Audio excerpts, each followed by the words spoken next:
Total vibration. You're in tune to the only de-brainwashing station, Galaxy Radio. I want to rise up Elder Irikuti for take you to the temple of Know Thyself. As we said, power is the ability to define one's own reality. And if we continue to take ideas from others, then who? We are going to be in serious trouble because it's full time we start to generate certain vibes from ourselves. And, you know, we have a brother here with us. I'm telling you, a champion, you know.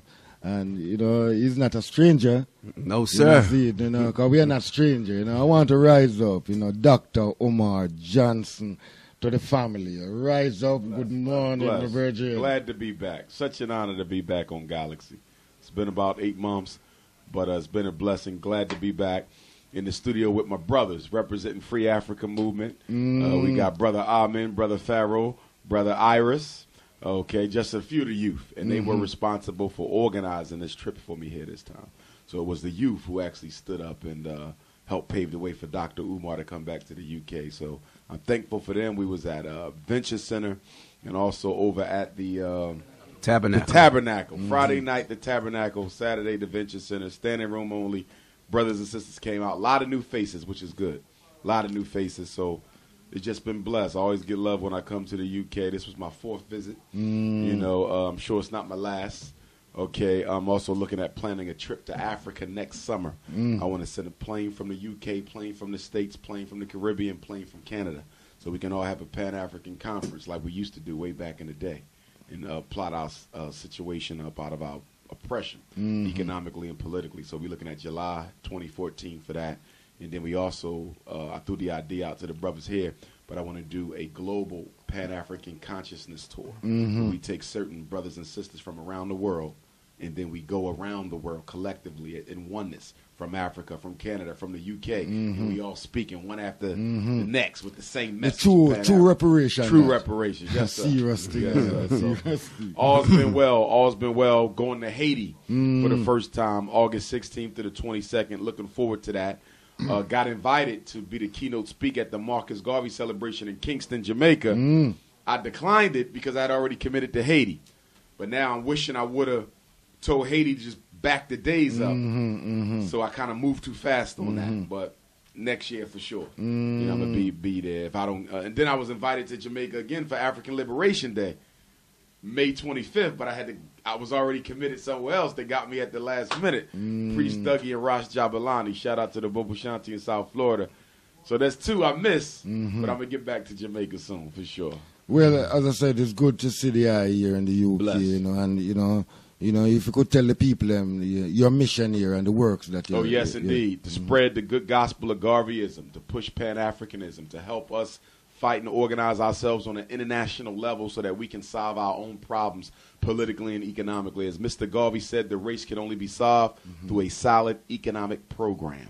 We have the economic power, but it's not organized, and we have to organize it. There's no reason why our economies, wherever we live, are being dominated by aliens to our race. We should be dominating our own community. And, of course, my major goal, one of them, is to build that international Pan-African school district for our children. I'm still working on that. I got lawyers working on that right now. So God willing, next time I come to the UK, I'll be able to solicit funds and folks will be able to write that check and help us get that school built. A lot of folks here say we need one here too. So as I said last time I was here, you know, I'm still looking at building 2 at one time, one in the States and then one here, and then spreading them around the world, because the only way we're going to fix this is to recondition African people psychologically. You got to change the consciousness. You got to engineer a whole new psyche. The level of consciousness that started the problem is not going to be the level of consciousness that solves that problem. So we have to engineer a new psyche of Africans. And so it starts with the education. We got to raise a whole new generation of Africans up in revolutionary fashion so they can then implement the programs that we need. The mind of the African now is somewhat infected with that Willie Lynch chip. We got that post-traumatic slavery disorder. That consciousness can't fix it because it's likely to self-destruct at any moment. You never know when that Willie Lynch chip is going to activate. So we got to raise a whole generation of African children who ain't got no Willie Lynch chip so they can carry out the program. And that's why the school is so important. It's very important in this time, you know, because as I said, I directly support young people out there. I'm a great investor in young people because I find that the most problem that I have is my own peer group that is telling me that I'm old-fashioned. You see, what I see amongst us as a people, we have some big people out there, but them have a child mentality. Anytime you have bickering, you allow children. Children can develop that little bickering and eavesdropping and say. But when they hear adults with it, you know that mind is developed. And I'm telling you, the behavior, if you go out there and you see youth that is behaving bad, it's some adult you pick it up from. Yes, that's right. You understand? And this is what we are not faced in. The media come and say that the youth is bad and we jump on it. Yes. Because I realize that adult is the biggest coward. Yes. Yeah, they become such a coward that it become like a style, a fashion. It's a new culture over here to be coward, and it's cool. Exactly, which is why I think that with our organizational efforts, we need to focus as much as possible on getting to the youth. Yeah. Because I think too much of our energy is spent trying to change the minds of Africans over 40 years old. You can't change that consciousness. You got to get to Africans under 40, under 30, under 20. Get them. Those are the ones that's going to carry this out, not the elders. The elders are there for the wisdom, for the consciousness. Even brothers and sisters my age, they already got that chip. They got that education in there. You're not going to change that. Stop fighting that and bring up the youth. Because while you're focusing on them, the young are becoming them. Forget them. Focus on the babies. So 18 to 38, that's my target audience. The prisons, 18 to 38. The gangs, 18 to 38. The corner boys, 18 to 38, because everybody's talking about the corner boys. And although their energy might be directed in a negative means, they got the courage to stand away from the crowd.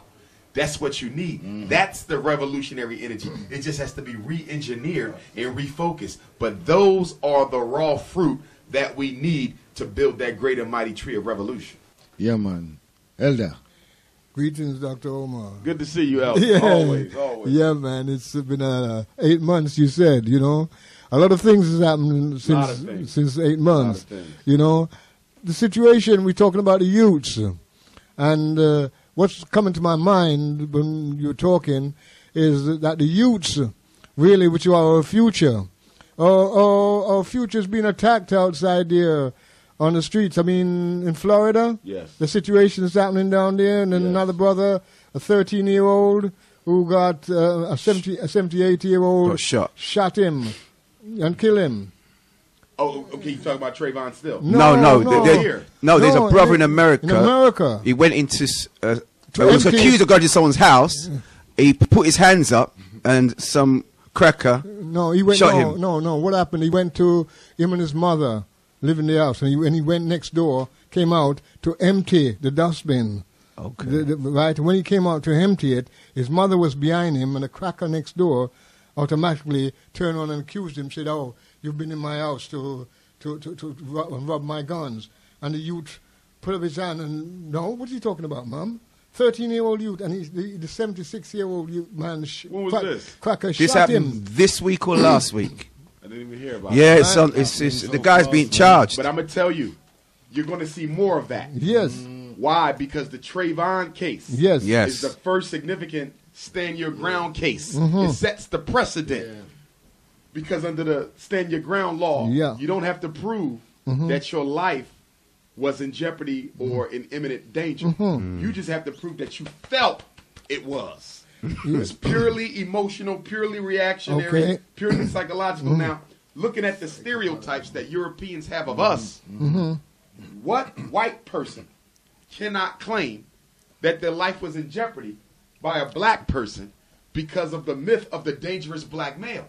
So what that says is any white person can kill a black person at any time and say, well, I thought he was going to harm me because that's what they do. So they created a whole set of circumstances where any black man's life, in America at least, can be taken at any second by a white person just because I felt my life was in danger. And see, in the Zimmerman situation, it gets even deeper because he got out of his car. He was told to stay in his car. He got out the car and pursued Trayvon.